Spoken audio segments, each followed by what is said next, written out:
Bogor, maka di dalam gugatan ini perlu dipertegaskan, kan ada 3 ini. Perlu ditegaskan bahwa alamatnya yang di Solo, apa seperti itu. Ini berkaitan dengan pemilihan.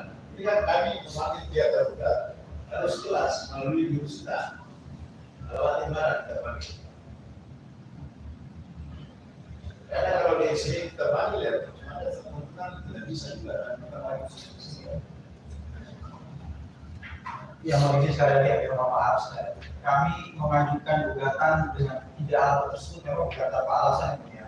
Karena pada saat itu tergugat memang berdomisili atau bertempat tinggalnya pindah-pindah dari Bogor kemudian tinggal di alamat yang berbeda di Solo.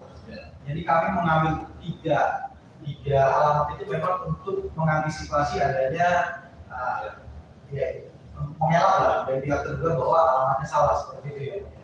Cuma memang dari 3 alamat itu kita memberikan penegasan bahwa supaya ini masuk dalam kompetensi relatif kita ambil wilayah Jakarta Pusat. Tapi kalau 3 alamat itu kemudian menjadi alamat si terduga itu, apakah itu pertanyaan kami apakah itu bisa ya Pak? Ya, ini kan kami mau meminta kepastian ya atau ketegasannya karena terus saya akan sampaikan majelis hakim nggak boleh terseret masuk dalam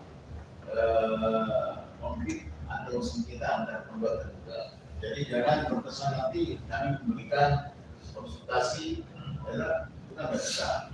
Karena yang menentukannya adalah pihak penggugat. Jadi selain kami melayani apa keinginan juga, nggak bisa kami berikan arahan seperti ini, kita nggak bisa juga. Atau kami mohon izin minta dipanggil yang di alamat Solo yang mulia tergugat. Kalau memang itu yang saudara keinginan sikap seperti itu, kita cari kata.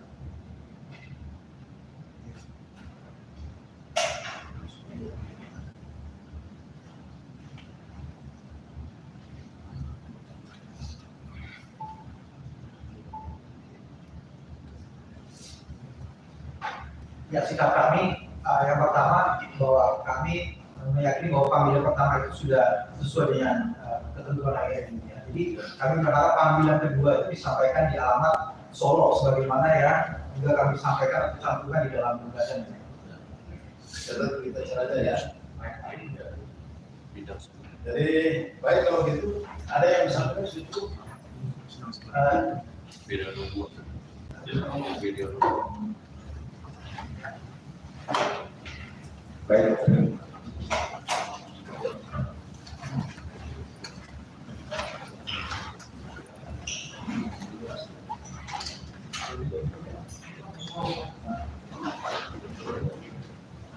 Baik, majelis saya tadi mendapatkan masukan dari prinsipal.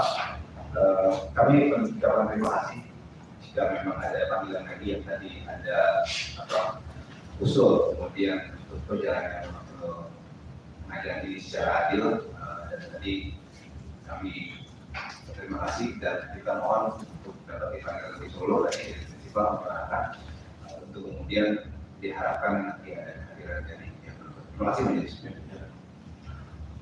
Jadi yang jelas bahwa majelis hakim akan berusaha memindahkan secara adil, artinya tidak memindahkan, makanya itu seperti tadi majelis hakim berusaha untuk tidak terseret atau memberikan dan sampai pada memberikan tunjuk atau apa yang namanya memindah lagi kan. Jadi baik.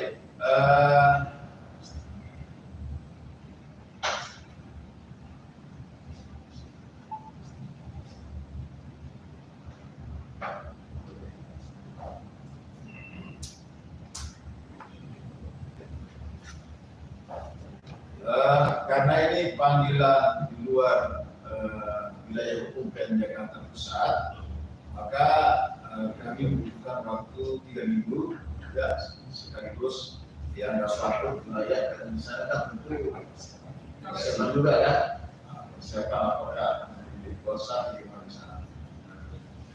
Berarti 19 ya.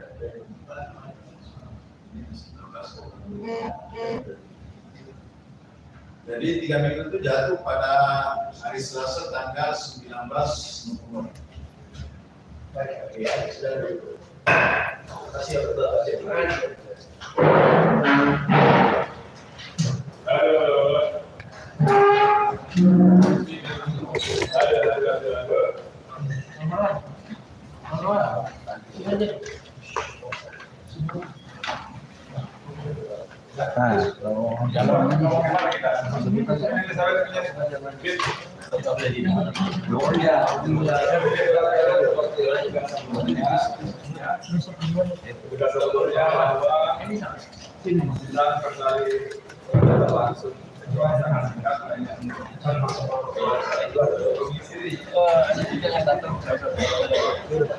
Langsung aja masuk.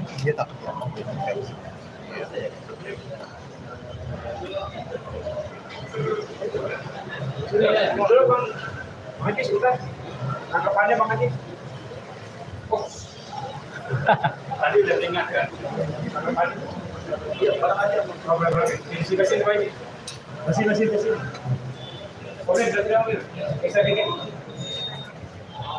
Dan di jalan. Oh, gimana? Ya, sini sampingin Pak. Saling Pak Edi. Ya. Pak Edi sekalian Pak Edi. Sekalian Pak Edi. Ini membuat gondong. Ini. Tolong aturin jaga Mas. Oke, itu udah bagus. Makasih, Bos. Gimana nih? Oh, boleh. Pegang Pak Edi. Tancap semua. Oke. Ready semua? Yang telat push up. Di sini aja. Gue doang yang ngomong rame-rame, nanti ganti-ganti. Masih dipindahin ke mana biru lagi. Yang ngomong ganti-ganti soalnya. Biru ya? Di sini aja nih. Oke ya. Lain aja nih yang hijau. Rame-rame. Ini aja kali ya, kan ganti. Iya, nanti ganti-ganti soalnya. 3 minggu tanggal berapa? Oke, ya. Coba sih punya gambarnya oke nggak? Sedih. Ya udah. Oke semua ya.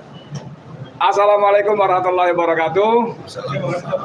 Assalamualaikum warahmatullahi wabarakatuh. Waalaikumsalam warahmatullahi wabarakatuh. Gitu dong. Nah, lo sama polisi di belakang tuh liatin deh, semangat semua. Masa kita jam salam aja Oga. Ya bos ya. Teman-teman sekalian, ini kita rombongan biasa, ada Bang Edi Channel, ada Pupu apa yang ada ya. Salwa, ada Bang Dul. Apa Dit kamu? Mimbar Tiup. Banyak lah ya pokoknya, ada media apa juga tuh. Oke. Jadi teman-teman, seperti kita duga sebelumnya, ini sidang yang ketiga kali ya, Jis ya? Ya. Sidang ketiga kali, dan seperti biasa kembali Jokowi Dodo tidak hadir. Tadi sidang ketiga, Majelis Hakim menanyakan kepada penggugat, penasihat hukum dan para prinsipalnya, sehubungan dengan tergugat sudah pindah domisili. Tadi teman kita salah satu lawyer yang datang di ujung sana bilang, sengaja mencantumkan 3 alamat, Jakarta, di Gambir sini, kemudian di Bogor, dan di Solo. Itu untuk mengantisipasi, jangan sampai Mulyana dan gerombolannya berkelit. Oh, saya kan tinggal di Solo, kok diundangnya di sini ya, gitu kan. Makanya 3-3-nya kita ambil gitu, konsultasi ya. Tapi memang ternyata maling lebih jago dari polisi, dia punya siapkan jurus-jurus yang lainnya. Nah, penundaan ini tadi dikasih waktu 3 minggu, ya. 3 minggu untuk pengadilan di Solo yang ini ya, Delegasi ke Pengadilan Negeri Solo. didelegasikan ke sana. Nah, sekarang kita serahkan kepada Bung Ajis untuk memberikan keterangan. Silakan Bung Ajis. Ya, terima kasih kepada rekan-rekan sekalian dan para prinsipal yang sudah hadir serta teman-teman dari tim kuasa hukum yang sudah hadir juga. Alhamdulillah tadi sidangnya sudah selesai. Kemudian agendanya Hanya 9 menit kurang. Ya, kemudian tadi agendanya Majelis Hakim kembali menanyakan sikap dari tim kuasa hukum terkait dengan gugatan ini, dan alhamdulillah dijawab oleh Pak Heri dengan tegas bahwa memang kita akan melanjutkan ini sebagaimana amanat dari para pemberi kuasa. Kemudian yang selanjutnya Majelis Hakim bukan menyarankan ya, tapi memberikan satu pendapat bahwa dikarenakan suatu pengetahuan umum tergugat sudah pindah ke Solo, maka sesuai dengan apa yang kita sudah cantumkan di gugatan, salah satu alamat di Solo juga, maka mereka dari pihak panitera akan memanggil untuk kesekian kalinya ke Solo dengan delegasi ke Pengadilan Negeri Solo tentunya yang memakan waktu 3 pekan. Diharapkan nanti setelah itu ada kehadiran dari tergugat untuk kemudian terciptanya kepastian hukum dari gugatan yang memang sudah diajukan oleh teman-teman dari 7 orang itu, dari 7 pihak itu. Itu dari saya. Mungkin dari Pak Heri ada tambahan. Ya, Assalamualaikum warahmatullahi wabarakatuh. Waalaikumsalam. Jadi memang sidang ini sudah yang ketiga kali. Jadi sidang yang kedua itu kemarin terkait dengan juga masih persoalan masalah alamat, karena sudah hakim menyebutnya sebagai pengetahuan umum, sudah pindah ke Solo. Jadi pada kesempatan kali ini hakim menanyakan sikap kita, seperti tadi disampaikan Bang Ajis bahwa sikap kita tetap bahwa kita ingin gugatan ini tetap dilanjutkan, dan kemudian karena kita mencantumkan 3 alamat, kita ingin juga ada pemanggilan tergugat dalam ini Pak Jokowi di alamatnya yang di Solo, begitu ya, supaya nanti bisa hadir. Dan ini kita sampaikan juga bahwa panggilan pertama itu sudah dalam perspektif kami ya itu sudah patut dan layak ya, sehingga untuk panggilan ke Solo adalah panggilan yang kedua. Jadi kami berharap kalau memang nanti ke Solo tidak hadir juga, kami berharap nanti majelis hakim mengambil kebijaksanaan atau membuat putusan perstek ya dengan tidak hadirnya tergugat gitu ya. Mungkin itu dari kita, nanti kita mungkin update lagi setelah persidangan selanjutnya. Terima kasih. Langsung Barmawan. Ya, makasih. Assalamualaikum warahmatullahi wabarakatuh. Kita tidak merasa nyaman ya dengan proses yang begini panjang urusannya, hanya masalah alamat, tanpa sedikit pun peduli dengan esensi dari apa yang kita gugat. Nah, tadi memang hakim menyatakan dia mau netral, tidak memihak. Tapi dengan cara bagaimana 3 sidang yang sudah kita jalani hampir ya lebih dari sebulan mungkin ya sejak gugatan diajukan tanggal 8. Jadi saya kira kita tidak bisa bilang bahwa mereka itu pada dasarnya netral ya, dengan adanya proses yang bertele-tele seperti ini bukan kepada hal yang esensial ya. Memang kami menilai ya, jadi penilaian kami itu ya memang mereka pada dasarnya tidak netral begitu. Nah, tapi kita berharap ke depan ya jangan seperti ini lagi lah ya. Kita kan kalau bicara konstitusi, undang-undang, itu semuanya sama di depan hukum siapapun itu. Apalagi sekarang sudah tidak jadi presiden, namanya juga dipanggil Mulyono misalnya. Ya, jadi karena itu saya kira kita berharap nanti akhir angkutan itu datang saja itu yang kita sangat nantikan. Apalagi nanti kalau kita bicara kepada esensi apa yang kita tuntut. Saya kira itu ya. Jadi harapan kita memang tanggal berapa tadi? 19 ya? 19 November. Itu ada hal yang memang signifikan yang kita harapkan akhirnya Mulyono atau Jokowi itu memang benar-benar datang dan akhirnya prosesnya itu bisa berlanjut. Saya kira itu mungkin. Oke, langsung. Ya. Assalamualaikum warahmatullahi wabarakatuh. Kami, paling tidak saya, mungkin banyak saudara-saudara yang lain juga akan membayangkan persidangan ini mungkin akan alot seperti saat masalah ijazah palsu itu. Itu kita sudah membayangkan itu. Tetapi seperti dikatakan Pak Nolan tadi, itu kan dia dulu waktu itu presiden, banyak pembela-pembelanya. Ya. Sekarang dia mau berkelit seperti itu, apakah para hakim ya atau departemen hakim ini ke Mahkamah Agung ya atau PN ya akan takluk dan kalah untuk kemudian sekedar mempersoalkan masalah alamat. Saya kira begini, andai kata ini ada tuntutan dari masyarakat seperti ini kan proses sidang, dia mempunyai kesempatan untuk membela, untuk menangkis semua tuduhan-tuduhan itu. Dia banyak uang, dia banyak membela, bisa menyewa pengacara-pengacara yang hebat untuk mengelak atau tuduhan-tuduhan itu. Maka tentunya kami berharap apa itu PN ini untuk mempunyai kuasa ya untuk menghadirkan. Jadi tidak perlu takut kemudian melemparkan nanti harus ke Solo. Kita nggak ada masalah, masyarakat Indonesia ini mau dipindah ke Solo, mau ke Semarang, mau ke Jogja. Masyarakat sudah dalam keadaan menyatu pemahamannya untuk mempertanggungjawabkan presiden itu terhadap kesalahan-kesalahannya. Oleh karena itu maka kita masyarakat ya stamina kita harus panjang untuk menghadapi ini. Bukan sekedar dia akan mengelak, tetapi kalau dibiarkan ini akan ada persoalan baru yang dia akan terus mencawe-cawe dan mempertahankan anaknya yang menjadi wakil presiden yang akan digugat. Ini persoalan yang saling berkait. Maka rakyat untuk menyelamatkan Indonesia kita harus stamina panjang untuk segera menghukum, dan apalagi gugatan dalam kebohongan yang kita tuntut ini menuntut dikembalikan uang kebohongan-kebohongan itu untuk dimasukkan lagi kembali ke negara. Ini perjuangan besar pada kita. Saya kira itu. Ya, makasih. Saya juga boleh ngomong ya.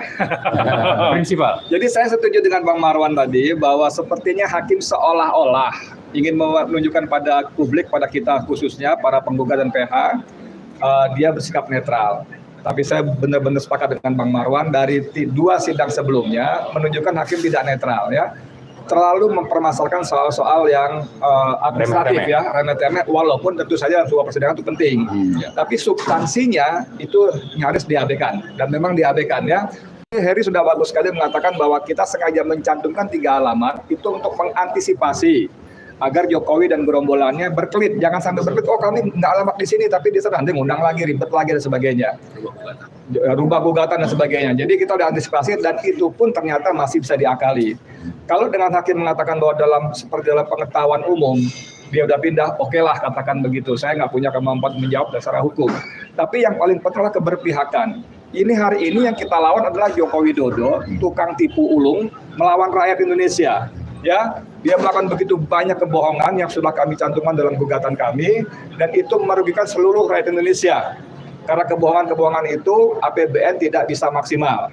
Karena anggarannya dibelokkan ke sana kemari segala macam, sehingga anggaran-anggaran untuk biaya belanja sosial yang namanya subsidi terus dikurangi, sehingga rakyat harus membayar segala sesuatunya dengan lebih mahal.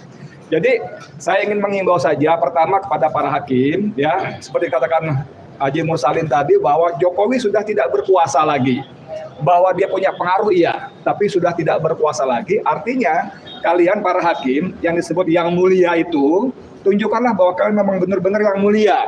Kalian berpihak kepada keadilan, bukan takut pada kekuasaan. Itu yang paling penting ya. Dan Allah Maha tahu.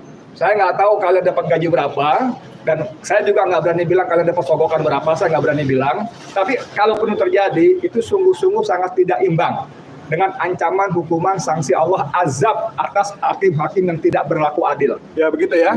Dan itu adalah berlaku untuk selama-lamanya di akhirat nanti. Please, apapun agama kalian, pasti kalian punya konsep akhirat, punya konsep surga dan neraka. Jadi itu saja, Bang Ajis mau nambahkan sebelum ditutup? Terima kasih banyak ya, Bang Marwan dan semua. Oke teman-teman sekalian, sementara begini dulu, nanti kita perlu napas panjang buat kata Om Lim, 19 November. Mudah-mudahan 19 November presidennya masih Prabowo Subianto. Ya, karena seperti kata Koni Rahakundini, ya itu Prabowo bisa dibuat lebih cepat berhalangan tetap. Ya, itu bisa terjadi di iklim politik yang Machiavellis begini, yang menghalalkan segala cara, itu bisa terjadi. Dan kepada Prabowo Subianto, kepada para orang dekatnya, khususnya Mayor Teddy yang jadi Seskap, dan para pendukungnya, jagain baik-baik Prabowo. Jangan sampai mengalami berhalangan tetap, nanti si Gibran Fufu Fapa akan naik menjadi presiden karena konstitusi mengatakan begitu. Saya nggak berani bayangin kalau Gibran jadi jadi presiden, maka Indonesia akan hancur lebih dahsyat lagi daripada sebelumnya. Saya kira begitu ya. Terima kasih banyak teman-teman.